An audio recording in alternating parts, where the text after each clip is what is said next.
Hello friends, good morning and welcome to JP Foundation classes on the YouTube platform। और जैसा कि पता है कि मैं अमित आप सबको स्वागत करता हूं इस क्लास के चैनल पर, ठीक है। और सॉरी कल क्लास अपलोड नहीं हो पाई थी क्योंकि कल कुछ टेक्निकल इशू आ गया था, इसकी वजह से नहीं कर पाए थे हम लोग। और जैसा कि आपको पता है कि आप सब उम्मीद करते हैं कि महादेव की नगरी की वजह से आप लोग काफ़ी अच्छे होंगे और जहाँ भी होंगे एकदम कुशल मंगल होंगे, ठीक है। और जैसे कि हम लोग सेकेंड चैप्टर स्टार्ट कर चुके हैं और उसमें से जो इम्पोर्टेंट टॉपिक्स थे जैसे ट्रांसमिशन इम्पल्स उसको हम लोगों ने क्लैरिफाई कर लिया हुआ था। और उसी के रिस्पेक्ट में जो आज की क्लास होने वाली है वो भी काफ़ी इंपॉर्टेंट होने वाली है जी, काफ़ी इंपॉर्टेंट होने वाली है। दैट मीन्स कि जहाँ से क्वेश्चंस बन सकते हैं या फिर एक एक्सपेक्टेड जो क्वेश्चंस आने वाले हो सकते हैं वो आज की क्लास में आपको देखने को मिल सकती है। नियर अबाउट आपको कम से कम 3 to 5 मार्क्स आज की क्लास से मे भी बन सकता है। तो मैं चाहूंगा कि जितने भी एस्पिरेंट्स हैं वो अपने अपने कॉन्सेप्ट्स को अच्छे से क्लियर कर लें। अगर किसी को डाउट हो, कोई कमेंट्स करना हो या फिर आपको कुछ कहना हो तो प्लीज कमेंट सेक्शन में जाकर कमेंट जरूर करिएगा। और वीडियोस अच्छे लगे तो प्लीज उसे अपने दोस्तों को शेयर जरूर कीजिएगा, ठीक है। अगर शेयर करने का पर्पज ये कि मैं चाहता हूं कि उन सारे दोस्तों को आप जरूर बताएं कि बायोलॉजी की अब टेंशन लेने की जरूरत नहीं है। सर स्टार्ट कर चुके हैं वो भी बेसिक से, एकदम बेसिक से, जो आपके टिल बोर्ड तक जाते जाते आपको PYQs के साथ साथ आपका पूरा कॉन्सेप्ट भी क्लियर करा देंगे, ठीक है। तो चलते हैं, आज हम लोग की जो टॉपिक होने वाली, आपको देख के लगता है ना क्या दिख रहा है आपको, भाई ब्रेन और देख रहा है, मतलब ब्रेन के बारे में लोग पढ़ने वाले हैं, ठीक है। देखते हैं पहले क्या है हमारे पास आज ब्रेन से रिलेटेड चीजें, ठीक है। देखिए अगर हम बात करें ब्रेन से रिलेटेड बात करने वाले हैं तो आपको एक चीज तो क्लेरिफाई हो जाती है कि यार किसका पार्ट होगा। दैट मीन्स कि हमारे लिए वो जो पार्ट होने वाली है वो ह्यूमन नर्वस सिस्टम का होने वाला है, ठीक है। जो ह्यूमन नर्वस सिस्टम है वो बेसिकली आपको डिवाइडेड किया जाता है 2 पार्ट में। वैसे देखा जाए तो 3 पार्ट, बट मतलब 2 ही पार्ट रखते हैं उसको लोग क्योंकि आपके सिलेबस के हिसाब से 2 पार्ट बेसिकली बहुत सही है। जैसे CNS और PNS, मतलब सेंट्रल नर्वस सिस्टम और पेरीफेरल नर्वस सिस्टम। जी, सेंट्रल नर्वस सिस्टम और पेरीफेरी नर्वस सिस्टम। जब सेंट्रल नर्वस सिस्टम को हम लोग देखते हैं ना तो समझ में आता है भाई ये तो कुछ तो करने वाला है यहाँ पे। अब वो क्या करने वाला है, मतलब सेंट्रल का मतलब पता है ना, जो एकदम सेंटर की बात करने वाला। तो सेंटर में कौन हमारे बॉडी को कंट्रोल करता है भैया, वो है ब्रेन। तो जो CNS है दैट मीन्स जो सेंट्रल नर्वस सिस्टम है उसके भी पार्ट्स होते हैं। कितने होते हैं, तो 2 होते हैं। एक हमारा ब्रेन होता है और एक स्पाइनल कॉर्ड होता है।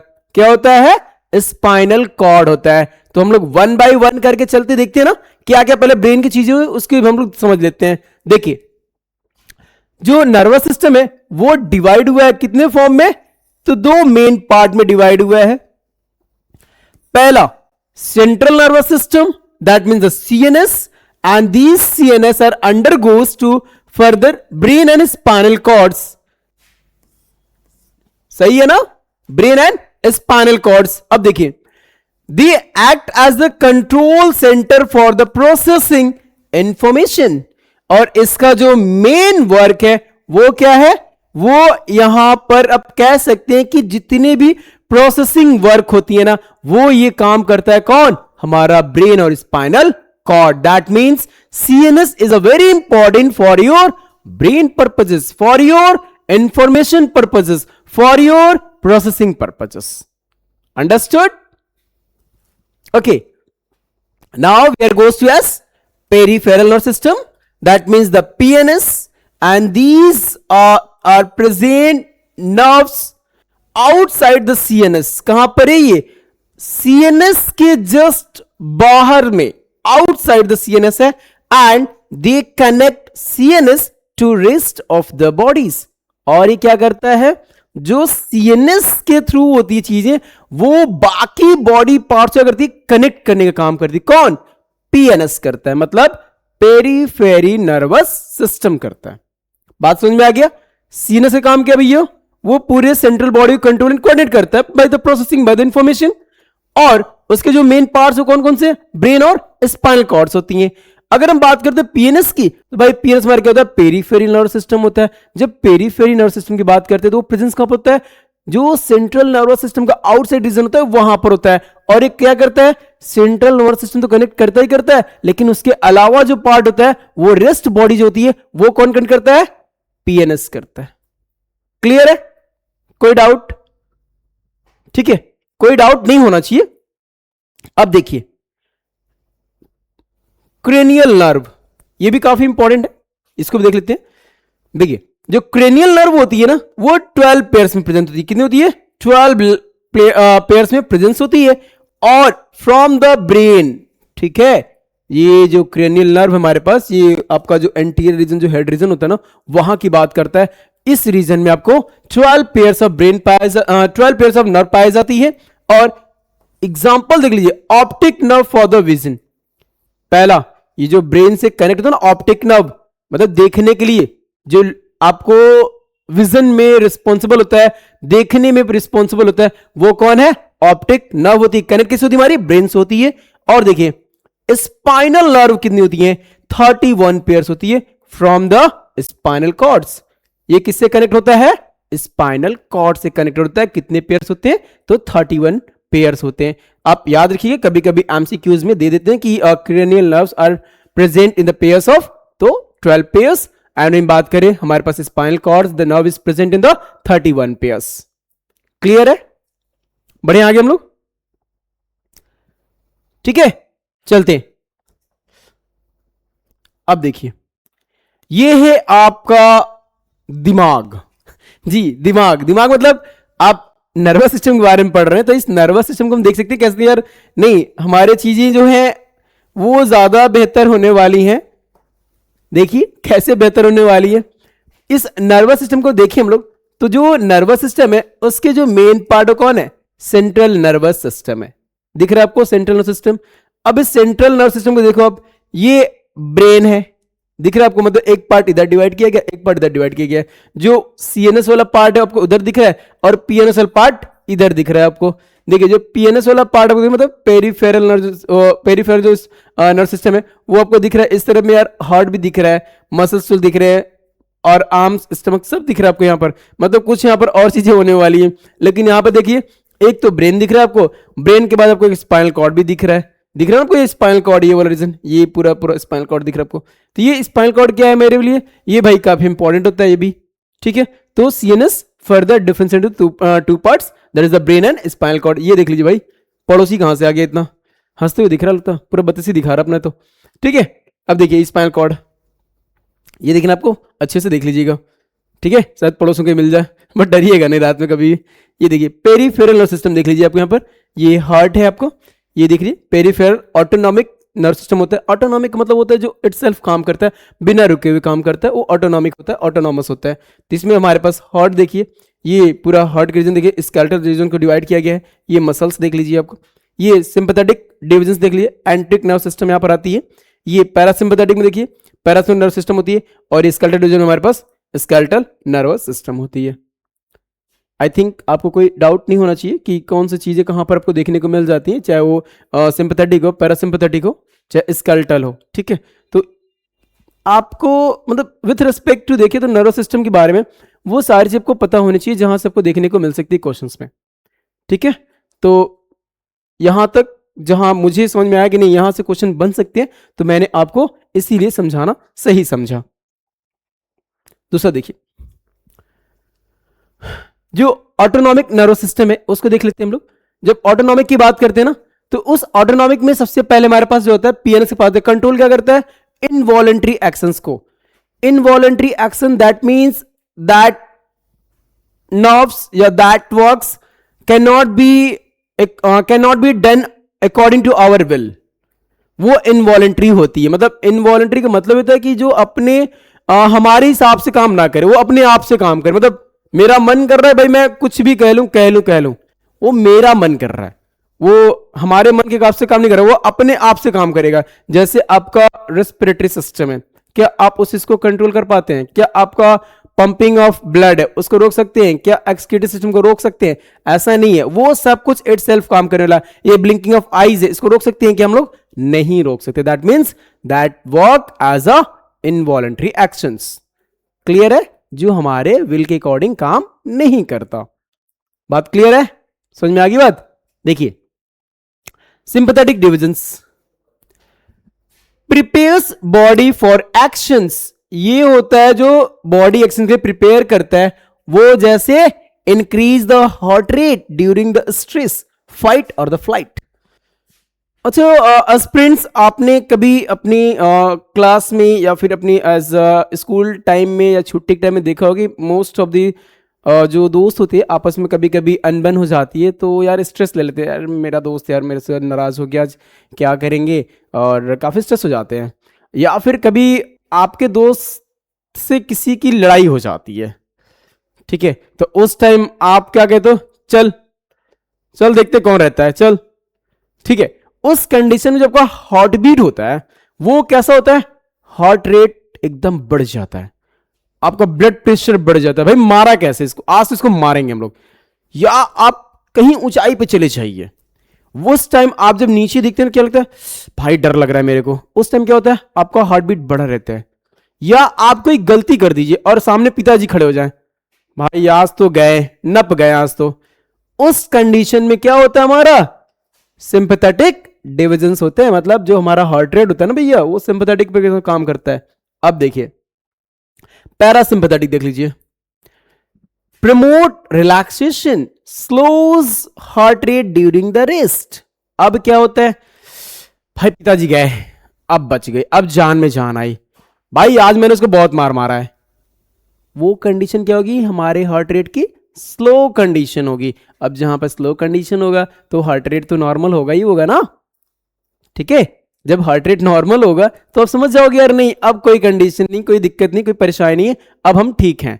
जैसे एक स्टूडेंट्स के लिए जब एग्जामिनेशन हॉल में वो बैठता है, before getting of pen and before getting of the question paper, then he और the see to realise how will be managed, which type of questions are comes in exams. मतलब इस तरीके के mind thought जब आते हैं तो बच्चा एकदम स्ट्रेस में हो जाता है और हार्ट बीट बढ़ जाती है। लेकिन जैसे क्वेश्चन पेपर रहता है और देखता है, अरे यार ये तो मैंने पढ़ा हुआ है, एकदम एकदम एकदम लल्लू सा टाइप का क्वेश्चन है, एकदम हलवा क्वेश्चन है, उसके बाद उसके चेहरे की स्माइल देखोगे ना, कहोगे भाई लगता है आज एकदम फाड़ देगा पेपर को, अच्छे से फाड़ देगा एकदम, ये तो इतना अच्छे से क्लैरिटी के साथ लिखेगा वो बंदा, अच्छे से कर लेगा। सही है? तो उस कंडीशन में क्या होता है? हार्ट रेट स्लो हो जाता है। अब देखिए ये काफी इंपॉर्टेंट है, एकदम लिख लीजिए इसको भैया, इंपॉर्टेंट है ये। तो क्या है? इंपॉर्टेंट है। ह्यूमन ब्रेन, जी बिल्कुल, एग्जाम्स में क्वेश्चंस आते हैं यहां से, एग्जाम्स में क्वेश्चंस आते हैं यहां से। देखिए brain is the most complex organ. सही बात है भाई, काफी कॉम्प्लेक्स ऑर्गन्स होती हैं और इसको समझने के लिए हमें न्यूरोलॉजिस्ट की जरूरत पड़ जाती है, ठीक है। जो ब्रेन की स्टडी करते हैं ना वो न्यूरोलॉजिस्ट कहलाते हैं, ठीक। अब देखिए कॉम्प्लेक्स ऑर्गन्स होती है और वो प्रोटेक्टेड बाय द स्कल, मतलब जिस पार्ट से वो कवर्ड होता है ना वो क्या होता है? हमारा स्कल होता है। और जो पूरे टोटल चीजों में अरेंज होती है वो क्रेनियम होती है। अब देखिए आपको मैं डायग्राम दिखा दूं,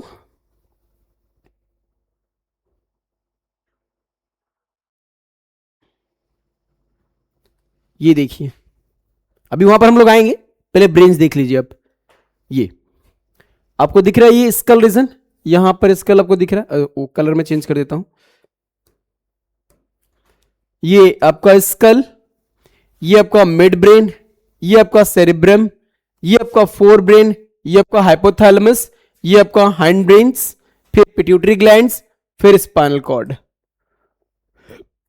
ये आपको दिख रहा है ना, लाइन लाइन आपको जो मैनेजेस दिख रही है, ये जितनी पूरी आपको लाइनिंग दिख रही है इसको पूरी मैनेजेस बोलते हैं।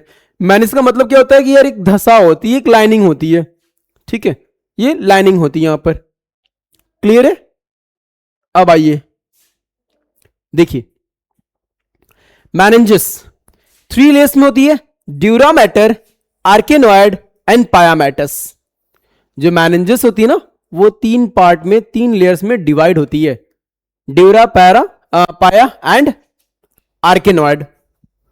और उन तीनों लेयर्स के बीच में थोड़ी थोड़ी गैप होती है, और उस गैप में क्या होता है, फ्लूइड भरा होता है, जिसको बोलते हैं क्या, सेरिब्रोस्पाइनल फ्लूइड होती है।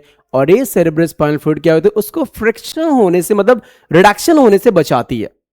जैसे हम लोग किसी भी बाइक या फिर बाइसिकल में जब ऑयल डालते हैं, क्यों, क्योंकि फ्रिक्शन को रिड्यूस करता है वो, ठीक है, हैवी होने से रिड्यूस करता है। उसी तरीके से ये भी काम करता है हमारे ब्रेन में, सीएसएफ का भी। ब्रेन का वेट कितना होता है, तो नियर अबाउट 1.5 kg के आसपास होता है, ठीक है। तो ये क्वेश्चंस याद रखिएगा आप। अब देखिए फोर ब्रेन, जो ब्रेन होता है ना वो 3 पार्ट में डिवाइड होता है, fore brain, mid brain and hind brain. Four, mid and hind. अब देखिए सेरिब्रम, जो फोर ब्रेन का पार्ट होता है, सबसे बड़ा लार्जेस्ट पार्ट होता है वो हमारा सेरिब्रम होता है। देखिए largest part, let us see largest part divided into the two hemisphere, control voluntary actions, thinking, memory, reasoning and emotions। आपको पता है जो सेरेब्रम है ना, सेरेब्रम हमारे ब्रेन का लार्जेस्ट पार्ट है, और उसका सबसे बड़ा वर्क डन यही है, वर्क यही है कि हमारे चीजों को सोचना है, मेमोराइज करना है, और जो वॉलेंट्री एक्शंस है उसको करना है, रीजनिंग करनी है, और इमोशंस भी करना है। जैसे जब हमें कोई काम करने होते हैं तो उस टाइम हमारे पास क्या होती है, थिंकिंग करते हैं, यार ये सही होगा कि गलत होगा, मैं इसके साथ ऐसा कर रहा हूं वो सही है, अभी मैं सॉल्व कर रहा हूं क्वेश्चन वो सही है कि गलत है, फिर आंसर की से मैच कर लेते हैं। फिर हम लोग क्या करते हैं, जो लर्न करते हैं उसको मेमोराइज करते हैं, ठीक है। अभी मुझे फुटबॉल खेलने जाना है, ऐसा मैं थिंकिंग कर रहा हूं, ऐसा सोच रहा हूं, अभी उसको मारना है, एक्शन दिखाना है, अभी इसको स्टंट करने हैं, एक्शन दिखाने हैं। मतलब कहीं ना कहीं आपको चीजें आपको देखने को मिल जाती है, नहीं भाई ऐसा ऐसा हो सकता है, ठीक है। तो वो कौन काम करता है, हमारा सेरिब्रम करता है, ठीक है। तो वॉलंटरी एक्शंस के जितने भी पार्ट्स या जितने भी काम वर्क होते हैं वो कौन करेगा, सेरिब्रम करेगा। अब देखिए hypothalamus,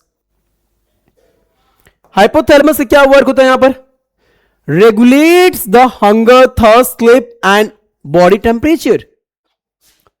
When we feel as very very thirsty, very very hungry, very very sleepy, very very tired, and then the part of the brain which regulates as hypothalamus, कौन रेगुलेट करता है, हाइपोथैलेमस रेगुलेट करता है।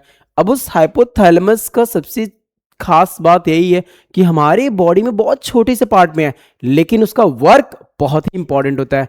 आप कह सकते हैं कि अगर आपको प्यास लगी है ना, तो वो जो फीलिंग आती है वो सिर्फ हाइपोथैलेमस से ही रेगुलेट कर सकता है, वही आपको इन्फॉर्म कर सकता है, और कोई दूसरा पार्ट नहीं करना है, ठीक है। क्लियर है, बढ़े आगे हम लोग। चलिए देखिए mid brain, release the signals between forebrain and hindbrain, control the reflex action, reflex movement of the head and necks, ठीक है।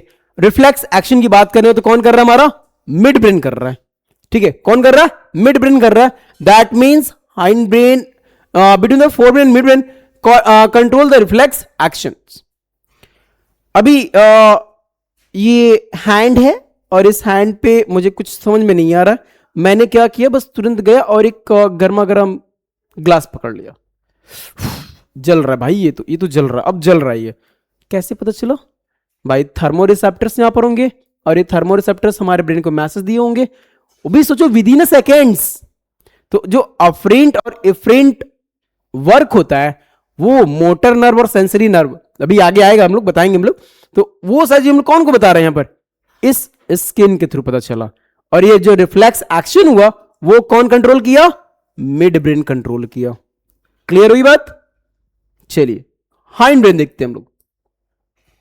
हाइंड ब्रेन के 3 पार्ट होते हैं, सेरिबेलम होता है, पांच उधर मेडुला होता है। देखिए cerebellum coordinate muscles movements, maintain the posture and balance. जो सेरिबेलम होता है ना वो क्या क्या चीजों को कंट्रोल करता है, तो सबसे पहले मसल्स मूवमेंट, आप खड़े हैं, बैठे हैं, चल रहे हैं, उठ रहे हैं, या कोई भी वर्क कर रहे हैं, उस टाइम पे जो आपका मसल मूवमेंट है वो कौन रेगुलेट कर रहा है, कौन बता रहा है, सेरिबेलम बता रहा है।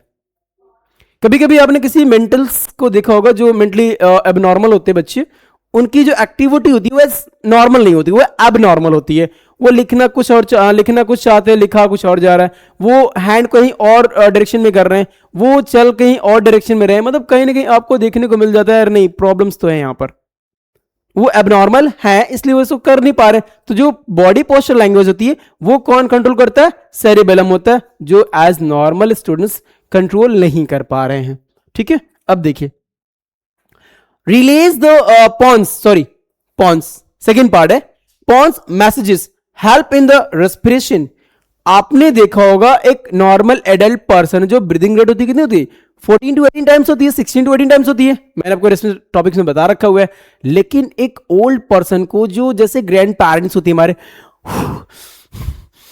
बहुत तेजी से सांस लेते हैं, उस टाइम पे जो रेस्पिरेटरी सिस्टम्स को कंट्रोल करता है, जो उस रेस्पिरेशन को कंट्रोल करता है, वो कौन करता है, वो करता है हमारा पॉन्स रीजन। क्लियर है? अब आपको इतना तो समझ में आ गया ना कि नहीं भाई ऐसा है, तो ओल्ड एज पे हमारा जो प्रॉपरली लंग्स है, जो ऑक्सीजन का लेवल वो डिफिशियंसी हो जाती है, तो वहां पे कंट्रोल कौन करेगा, वो करता है हमारा पॉन्स रीजन करता है। क्लियर है? चलिए मेडुला ऑब्लंगाटा देखिए, control the involuntary actions like heart beats, breathing, swelling and blood pressure. आपने ये भी देखा होगा कि यार नहीं सही है, हम लोग तो जो हमारा हार्ट रेट है, हमारा जो ब्रीदिंग रेट है, हमारा जो ब्लड प्रेशर है, वो तो अपने आप ठीक हो जाएगा। नहीं, अपने आप कैसे ठीक हो जाएगा भाई, वो तो उसके लिए भी हमारे ब्रेन का पार्ट इन्वॉल्व होता है। वो कौन होता है, मेडुला ऑब्लंगाटा होता है। आपने कभी कभी देखा होगा कि कुछ लोग ड्रिंक करने के बाद लुढ़क जाते हैं। जी बिल्कुल, लुढ़क जाने का पर्पस क्या है कि वहां पर वो उनका जो मेडुला ऑब्लंगाटा रीजन होता है वो एक्टिवेट नहीं हो पाता, वो अच्छे से काम नहीं कर पाता, that's why they are sleeping. ठीक है, वो सो जाते हैं, क्लियरली सो जाते हैं। क्लियर है? ठीक है, आगे बढ़ते हैं हम लोग। देखिए spinal cord, cylindrical structures, nerves tissue extending from the brain stem to the lower back। जो स्पाइनल कॉर्ड होता है, अभी मैंने दिखा था ब्रेन के पार्ट में, जस्ट आपको दिखाया था एक जो पड़ोसी दिख रहा था आपको, तो पड़ोसी वाले को रात को देख के डरना नहीं, वही स्पाइनल कॉर्ड होता है आपका। वो क्या है, ब्रेन से एक्सटेंड की तरफ जा रहा है, लोअर बैक की तरफ जा रहा था वो। ठीक है, और protected by the vertebral column, और किससे वो प्रोटेक्ट होता है, वर्टिब्रल कॉलम से। ठीक है, फंक्शन क्या उसका है, conduct the impulses from the brain, control reflex action. और वो क्या कंट्रोल करता है, रिफ्लेक्स एक्शन को कंट्रोल भी करता है। क्लियर है? चलिए अब देखिए, दिख रहा है आपको कुछ डायग्राम्स। अब इस डायग्राम्स को देख करके आप बता सकते हैं कि कोई ये हॉट ऑब्जेक्ट है, और इस हॉट ऑब्जेक्ट को इस बंदे ने ऐसे इसको चुल्ल मची हुई थी, इसको चुल्ल मची भाई, इसको टच कर रहा है, जैसे कोई छोटा बेबी है उसको टच कर रहा है भाई, आज इसको टच करते हैं। जैसे उसने टच किया, फटाक से पीछे कर लिया। वो जब फटाक से पीछे किया तो उसे क्या हुआ, pain receptor in the skin, क्या हुआ उसको, जो उसकी थर्मो रिसेप्टर्स थी वहां पर उसको पेन फील हुआ। अब जब पेन फील हुआ तो उसके स्किन में देखो यहां पर चोट लगी हुई है। अब चोट लगी तो क्या पता चला भैया, यहां पर एक डायरेक्शन हुआ किसका, इंपल्स का, इलेक्ट्रिकल इंपल्स यहां से पास ऑन हुआ, और ये पास ऑन किसको हुआ, सेंसरी न्यूरॉन्स को। सेंसरी न्यूरॉन्स ने क्या किया, उस मैसेज को रिसीव किया, और रिसीव करके कहां पर भेजा, इस ब्रेन के पास। कहां पर आया, ब्रेन के पास। जैसे ही ब्रेन के पास आया तो कौन लेकर आया, अफरेंट ने लेकर आया। ठीक है, जो अफरेंट रीजन होती है वो लेकर आया, मतलब जो सेंसरी न्यूरॉन्स होती है वो लेकर आती है यहां पर। अब देखिए ये लेकर आ गई सेंसरी। अब मोटर न्यूरॉन्स क्या करता है, सडन एक्शन करता है और हमारे मसल को कॉन्ट्रैक्ट करता है और पीछे की तरफ सडन खींच लेता है। तो ये आपको दिख रहा है muscle contract and withdrawal apart being stimulated. वो क्या है, हमारे इफरेंट मसल्स की वजह से, इफरेंट एक्शन की वजह से, इफरेंट की वजह से क्या हुआ, वो अपने मसल कॉन्ट्रैक्ट को पीछे खींचा, हैंड को पीछे खींचा, और हमें ये बात समझ में आई कि भाई ये तो रिफ्लेक्स एक्शन का काम होता है। समझ में आई बात? ठीक है, एक और एग्जांपल देखिए यहां पर, ये अफरेंट, अफरेंट जब मैं बार बार बोल रहा हूं भैया यही है अफरेंट, अफरेंट। ये टच किया, स्टिमुलस मिला, आगे बढ़ा, सेंसरी नर्व के पास गया, ये सेंसरी नर्व क्या हुआ, यहां तक पहुंचे ब्रेन के पास, तुरंत इफरेंट वे वर्क आया, मसल कॉन्ट्रैक्ट हुआ, बाइसेप्स फ्लेक्सर हुआ, रिस्पॉन्स किया, इफेक्टर आर्म्स कॉन्ट्रैक्शन हुई, और आपका जो हैंड था वो क्या हुआ, उठ गया। मतलब मसल कॉन्ट्रैक्ट, बाइसेप ट्राइसेप बना हुआ पर बाहर खींचा, आपका हाथ बाहर आ गया। ये हमारा एक्साइटरी इंटरन्यूरॉन्स हो गए और ascending pathway to the brain, और ब्रेन को मैसेज पास हो गई। दैट मींस आपको रिफ्लेक्स एक्शन, इतना तो समझाने के बाद तो समझ में आ जाना चाहिए कि भाई ये रिफ्लेक्स एक्शन को रिस्पॉन्स कर रहा बंदा, ठीक है, रिफ्लेक्स एक्शन को समझाने की कोशिश कर रहा है। ये दिख रहा है आपको, pen receptors in the finger, pain feel, भाई किसी भी हॉट ऑब्जेक्ट को हम टच करेंगे पेन तो फील होगा है ना हमें। अब पेन हुआ दैट मींस आपको पता चलेगा नहीं यार नहीं ऐसा ऐसा है वो यहां पर, ठीक है। अब देखिए नेक्स्ट एग्जांपल और मैंने लिया हुआ, इसीलिए देखिए ये बंदा देखिए बहुत छेड़छाड़ कर रहा है यहां पर, ये सीधे कैंडल जल रहा है उसके ऊपर उंगली रखा हुआ है, अब जरा टिप रखा तुरंत जला बंदा यहां पर। ये देखिए इसको चोट लगी, चोट लगे मतलब पेन रिसेप्टर्स यहां पर इसको स्किन में मिल गया, अफरेंट आ गया, तुरंत यहां पर पास हुआ, मैसेज गया ब्रेन को, सेल बॉडी न्यूरॉन्स अफरेंट के पास मिल ही गया था। अब जब मिला तो हमारे क्या मिला यहां पर भैया, एफरेंट मसल आया, काम किया, मसल कॉन्ट्रैक्ट हुआ और withdrawal the parts of the being stimulated. Clear? 3 example मैंने लिए थे इसीलिए ताकि आपको अच्छे समझा पाऊं। अब देख लीजिए रिफ्लेक्स एक्शन के बारे में थोड़ा सा, a rapid involuntary automatic response to the stimulus, ठीक है, जो ऑटोमेटिक रिस्पॉन्स करते हैं ना स्टिमुलस के थ्रू, स्टिमुलस के अगेंस्ट, वो क्या कहलाता है हमारा रिफ्लेक्स एक्शन कहलाता है। अब ये आपको एग्जांपल मैंने बताया था, withdrawing hand from out the hot object, ठीक है, हॉट ऑब्जेक्ट के थ्रू। और रिफ्लेक्स आर्क क्या होता है, by the pathway where the reflex action can done, this is called as a reflex arc. जो पाथवे से होता है उसी को हम बोलते हैं क्या, रिफ्लेक्स आर्क बोलते हैं। रिसेप्टर्स देखिए, detect the stimulus pen receptors in the skin, जो स्किन में क्या होती है रिसेप्टर्स होती है, स्किन रिसेप्टर भाई थर्मोरिसेप्टर तो होगा ही होगा वहां पर, इसे करती है डिटेक्ट करती है। अब देखिए सेंसरी न्यूरॉन्स, सेंसरी न्यूरॉन्स क्या करती है, उसको कैप्चर करती है, carries the impulse to the spinal cords, वो इंपल्स को कैरी करती है, किधर पास करती है, स्पाइनल कॉर्ड के थ्रू। फिर रिले न्यूरॉन्स आता है, इन स्पाइनल कॉर्ड प्रेजेंस होती है, प्रोसेस द सिग्नल्स, वो तुरंत सिग्नल को पास करती है, देन मोटर नर्व्स के पास जाता है, मोटर न्यूरॉन्स के पास, carries the impulse to the effector muscles, वो क्या करता है, then motor neurons effector muscles को ऑर्डर देता है, रिस्पॉन्स करता है, और इफेक्टर मसल्स क्या करता है, ग्लैंड्स को respond, muscles contract. Clear? Muscle क्या करती है, कॉन्ट्रैक्ट हो जाती है। अब देखिए reflexes are the controlled by the spinal cords for the speed the brain is informed afterward. knee and jerk reflection, आप कभी कभी चेयर पे बैठे और आपके नी पे हल्का सा हम लोग हिट करें, आपका पैर फटाक से आगे जाएगा फिर पीछे आएगा, ठीक है। तो उस टाइम पे आप कह सकते हैं कि हमारा जो बेसिकली काम है वो कौन करता है, ब्रेन ही करता है। आई होप कि आज आप लोगों को ह्यूमन ब्रेन से रिलेटेड जो टॉपिक्स थे जहां से क्वेश्चंस बन सकते थे वो मैंने आपको समझाया आज और पढ़ा भी दिया। उम्मीद है कि आपको ये लेक्चर्स पसंद आएगा और अपने दोस्तों में शेयर जरूर कीजिएगा और चैनल को प्लीज सपोर्ट करिएगा और सब्सक्राइब करिएगा। और फिर मिलते हैं कल हम लोग एक केमिकल कोऑर्डिनेशन के साथ, एक नए टॉपिक के साथ, एक नए जोश के साथ। तब तक के लिए नमस्कार, राम राम।